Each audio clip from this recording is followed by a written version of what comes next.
You already know it's J-Tips, and I'm rocking with the Pot NYC. I'm Tanz holding it down for the Pot NYC. Today I got J-Tips with me. What's up? What's up? Thank you for joining me today. Me, I'm from the Bronx. I'm from the Bronx, New York. From the Bronx, you just a little bit more hungry because I think the times are a little bit harder in the Bronx. Okay. Even if it's not for yourself, it's for, you see your friends go through a lot. How long have you been doing music? Because I know you're known for like being like a sneaker plug or something like that, I heard. So we might have to have a separate conversation about that. But so as far as music, when did you say, okay, this is something that I want to pursue? When did you find your talent in it? And when did you start to kind of take it seriously? I remember being about 17 years old, and I'm 27 now, so it's about 10, I'm 26, sorry. So you were into music before the whole sneaker thing? Yeah, I was always a sneakerhead. Like my whole life I was a sneakerhead. And you know, I started rapping, like putting mixtapes out when, like my senior year in high school, around like 17. And the sneaker stuff, like the selling and all the stuff that I do now, that got big to me when I was working in Foot Locker. You know, you growing up, you can't just be in the house. Like your mom's like, yeah, you gotta go get a job. And I was like, the only thing that I would do is something that has to do with sneakers. So I started working in Foot Locker, and then the music stuff has started to become harder to do when you have a job. Like if you got a photo shoot, if you got a video shoot, you gotta say, all right, I'm off next Thursday, and you gotta see if the cameraman is free. You gotta see all the stuff. So after a while, I just stopped working in Foot Locker, and you know, the only way I can still put food on the table is like, you know, I know all the sneaker stuff. I might as well just start like retailing and stuff to basically just fuel my music career. Okay, so it was kind of like you used that to make time for what you actually wanted to do. Yeah, even now, like if you go through my Instagram, you may see so much sneaker stuff, but the backstory of all of that is I'm doing that so I could just make music moves. The music stuff, the music just traveling. To me, that's my number one thing. I never thought that I would be like somebody that is in like Toronto or like Montreal or even like other states. Like you said, we have seen each other in Texas. I wouldn't have been out there if it wasn't for music. Like if it wasn't for music, I would probably just be in Soho peddling sneakers all the time, just like most other retailers, camping out at like Supreme and shit like that. So music definitely opened my eyes to a whole different world. I actually listened to your new project about 2 or 3 days ago. Your projects are all hype beats, right? Is that correct? Nah, just the last 3. Just the last 3. Yeah. Is there is that a thing that's gonna be for you? You're gonna keep using that? Nah, I think that, you know, right now I think I'm done with the hype beats. I think hype beats 3 is gonna close out that chapter. Okay. But this was actually my 9th mixtape. First song, Proceed. Yes. Yeah. I really like that song. Thank you. It was very real. It was honest. So do you always pull from, you know, your real life situations when it comes to your music? I feel like it's the only way I know how to write. You know, coming up in the music industry where you know, everybody wants to make a name for themselves and everybody wants to make a hit. Me, the only way I've ever known how to write is to be just true to myself. And, you know, I guess as much as I get better and I learn how to write, the stories start to feel a little bit more real. Musical influences. Any Bronx artists? Big on Fat Joe and Big Pun growing up, especially Big Pun.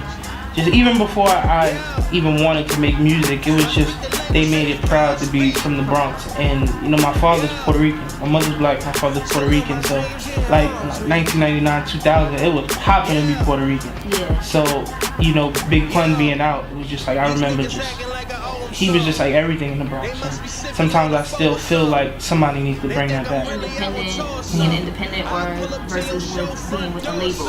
It gotta make sense.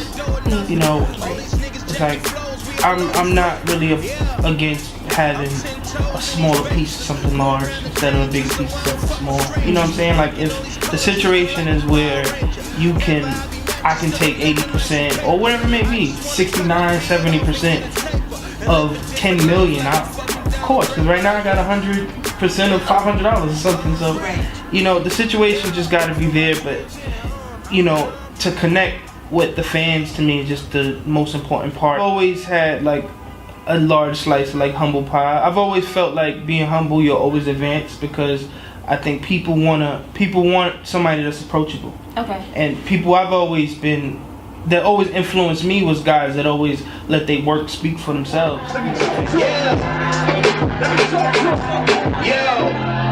These niggas acting like I owe them some. They must be sipping on a foe or something. They think I'm really out on tour or something. I pull up to your show front door or something. Yeah, I want that dough or nothing. All these niggas jacking flows, we all know you front. Yeah, I'm 10 toes in these vapes. Grew around the danger, so I don't fuck with strangers. Rocking all these colors, looking like a Power Ranger.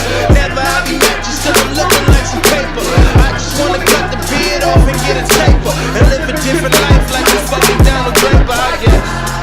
Yeah. Coming up, you know, you always want people to recognize you, you know what I'm saying? Like, I was just talking to my boy on the ride here, and it's like, you may see an artist accomplish the same thing that you've accomplished 10 times, and you may see them get double the credit. And, you know, it's frustrating to deal with. It's frustrating to think about. And, you know, sometimes you'll hear that come out in the music, but, you know, I'm always calm when I think about it. You know, give me an hour or so, and I'm back to being chill. Okay. Now, as far as you have any other passions, like we know the sneaker thing, you know, you're rapping, you're an artist, but anything outside of that you'd like to right do? now, you know, in the process of making this mixtape, I began to like fall in love with like jigsaw puzzles. Okay. Yeah. One of the biggest critiques about my music before was someone told me that I may not dig deep enough. Like when I may talk about my son, or I may talk about my girl or something like that, it feels like I'm holding something back. Okay. So I had researched like a bunch of things on how to, you know, stimulate your mind and how to work on your memory and how to basically use a little bit more brain power. And someone was like on YouTube, they was like jigsaw puzzles. Personally, I don't know if it was helping, but I know it was an exercise. Is there anyone that you want to work with in particular, like mainstream, underground? Anybody? I love to work with just Kanye, just because it's just someone who shaped everything that I do, from the way I dress, from the way I go about like the songwriting process and stuff like that. So I love to just sit one-on-one, even if we could work on just, you know, a relationship. Like just to me it's not about music. I want my music to always be authentic. Times when people go out like, yo, I love to work with this person, I love to work with this person. Sometimes it don't always work out in your favor.